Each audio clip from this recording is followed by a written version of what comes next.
जय हिंद दोस्तों, सैनिक समाचारों में आपका हार्दिक स्वागत है। सुप्रीम कोर्ट की सख्त टिप्पणी यानी जवान को डिसेबिलिटी पेंशन देना होगा यदि वो बीमार होता है, किसी प्रकार की समस्या है, उसकी जिम्मेदारी सेना की है, न कि इंडिविजुअल की। आप उसे नकार नहीं सकते हो। और उसने कहा है कि बार बार ऐसे केस सुप्रीम कोर्ट में आते हैं। दुख होता है कि सेना अपने जवानों का सहयोग नहीं करती है।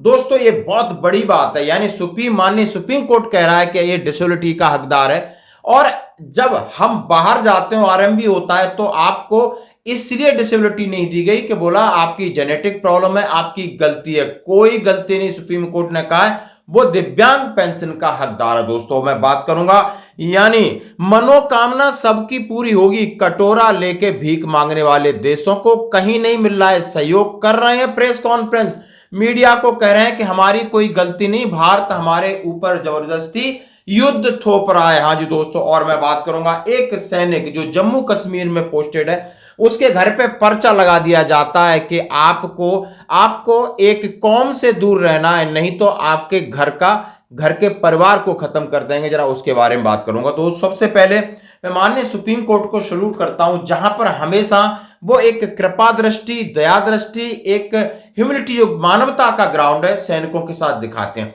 उन्होंने कहा एक सैनिक जब नौकरी करने के लिए जाता है तो उसकी ये गारंटी नहीं है, वो अपना जीवन भी बलिदान कर देता है। यानी वो इस लास्ट वहां तक ड्यूटी करता है, ये तो उसकी जान खतरे में तो कोई परवाह नहीं। अब वहां पर उसको इंजरी हो जाती है, फिर बात आती है जब वो पेंशन या रिटायरमेंट या इनवैलिड किया जाता है तो उसको आप पेंशन नहीं देते हो। और पेंशन न देने के चक्कर में उसको एफटी में, हाई कोर्ट में, सुप्रीम कोर्ट में आप खींच के ले आते हो। बड़े शर्म की बात है, आपको सोचना होगा। यानी 36 साल पहले सैन्य सेवा के कारण दिव्यांग सैनिक को दिव्यांग पेंशन का हकदार माना जाता है, यानी डिसेबिलिटी पेंशन का। 36 साल पहले सेवा से बर्खास्त किए गए सैन्य कर्मी को 50% डिसेबिलिटी पेंशन देने का आदेश देते हुए माननीय सुप्रीम कोर्ट ने दोहराया, एक सैनिक जो सेवा से दिव्यांग हो जाता है उसे सैन्य सेवा के कारण बीमारी और दिव्यांगता का शिकार माना जाता है। कोर्ट ने कहा यह साबित करने का दायित्व है कि दिव्यांगता सैन्य सेवा के कारण नहीं थी, क्योंकि केवल चिकित्सीय रूप से स्वस्थ व्यक्ति सेवा में भर्ती होता है। उन्होंने कहा है कि ये सेना साबित करे कि ये सेना की स्ट्रेस के कारण नहीं हुआ है, सेना की ड्यूटी के कारण नहीं हुआ है। ये सेना को साबित करना है, इंडिविजुअल को साबित करना नहीं। इंडिविजुअल जब भर्ती होता है तो स्वस्थ होता है, फिर बीच में इतनी माथा पच्ची रस्सा कस्सी क्यों करते हो। जस्टिस अभय एस और जस्टिस उज्जवल भवन की खंडपीठ ने कहा है किसी सैनिक से यह साबित करने के लिए नहीं कहा जा सकता कि उसे बीमारी सैन्य सेवा के कारण हुई है या उससे यह बीमारी बढ़ गई है। उचित शारीरिक और अन्य जांचों के बाद सैनिक सेवा के में भर्ती और फिट पाया जाता है। अनुमान लगाया जाता है कि सेना में प्रवेश करने के समय वो रोग मुक्त था। नियोक्ता द्वारा यह कहने के लिए कि ऐसी बीमारी न तो सैन्य सेवा के कारण हुई है और ना ही उससे बड़ी है, कम से कम इतना तो किया जाना चाहिए कि इस दृष्टिकोण को अपनाने के कारण बताया जाए।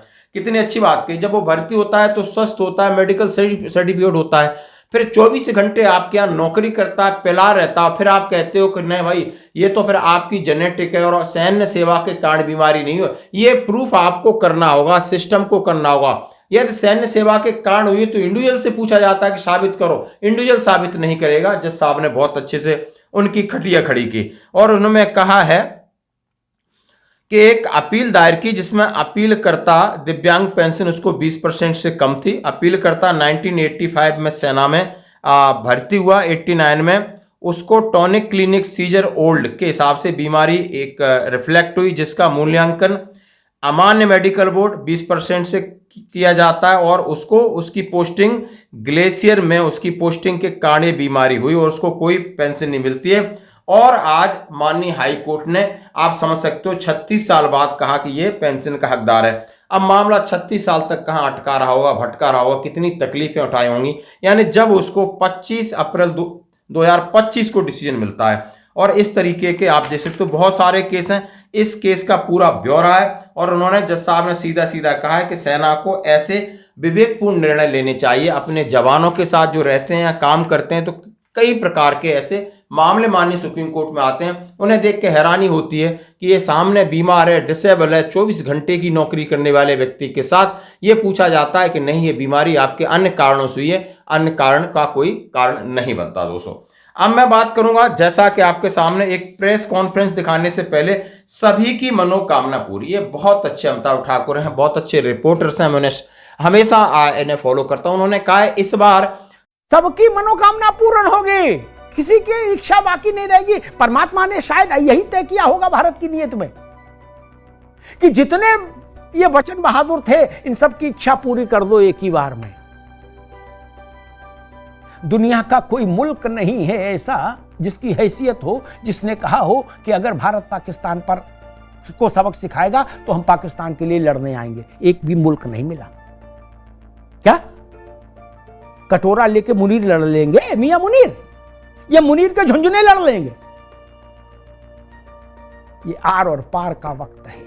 जो बटन बहादुर, यानी जो पाकिस्तान में बैठ के जबरदस्ती सरकारें बना लेते हैं और बटन दबा के हिंदुस्तान को खत्म करने की धमकी देते हैं, उनके लिए उनकी आफत आ गई है। जरा सोचना, सबकी मनोकामना पूरी होगी इस बार, आर पार की लड़ाई होगी, क्योंकि पूरे विश्व में कटोरा लेके ये घूम रहे हैं। किसी ने सहायता नहीं की कि मैं भारत यदि आपके ऊपर आक्रमण करता है तो मैं किसी भी प्रकार की आपको सहायता करूंगा। इसलिए इन लोगों में अफरा तफरी है, पैंट के लिए परेशान हो रहे हैं। और हिंदुस्तान ने बड़ी बात कही कि चारों तरफ से हमला होगा, समुद्र से हमला होगा, आप समझते हो राजस्थान बॉर्डर से होगा, J&K में होगा, गुजरात में होगा, लद्दाख में होगा, समुद्री बॉर्डर होगा, हवाई होगा, लेकिन आपको सांस नहीं लेने देंगे। इस बार आर पार की लड़ाई है। और जब से स्टेटमेंट कल से हुआ है कि सेना को फ्री हैंड दे दिए, अब मैं एक नापाक हरकत की बात कर रहा हूं दोस्तों, आप देख के हैरान हो जाओगे कि बंगाल में आर्मी जवान के घर मिला धमकी भरा नोट। यदि आप हिंदुओं को बचाओगे तो आपके परिवार को बख्शा नहीं जाएगा।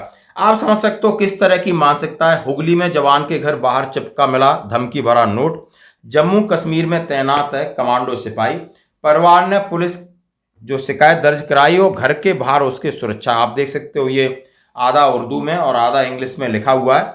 और ये मामला इस नोट में सीधा सीधा लिखा है, हुगली धनियाखली गांव में सेना का जवान है गौरव मुखर्जी, जो कमांडो है और J&K में पोस्टेड है, और उसके घर में इस तरीके का चीजें लिखी हैं जैसा कि आप सामने रखा जा रहा है। जब परिवार ने पुलिस को शिकायत की तो पुलिस बाहर सिक्योरिटी लगाई है और उन कैमरों से देखा जा रहा है कि 3-4 लोग स्कूटर पे आए थे, घर की 2-3 दिन से रैकी किया और वहां पर उन्होंने ये चुपका के गए हैं कि यदि आपने वहां पर किसी भी मुस्लिम को मारा और हिंदुओं को आपने बचाया तो आपका परिवार को हम बख्शेंगे नहीं। यानी ये इस तरीके का आप देख सकते हो पश्चिम बंगाल में। और कहा है कि मैं पश्चिम बंगाल को बांग्लादेश बना के छोड़ूंगा। मतलब अब तो इंतहा हो रही इस तरीके के मानसिकता वाले लोग हमारे बीच में, इनसे बचना होगा। धन्यवाद।